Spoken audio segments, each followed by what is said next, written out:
శ్రవణకృత శోతాండవ స్తోత్రం 14వ శ్లోకం.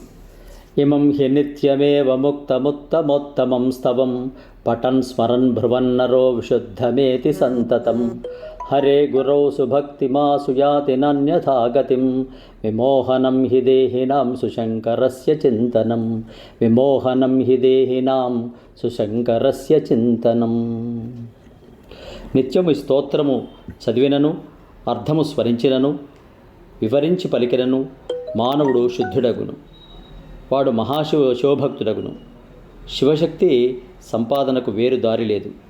శరీరధారులకు అజ్ఞానము సదా శివధ్యానము చే మాత్రమే నశించును.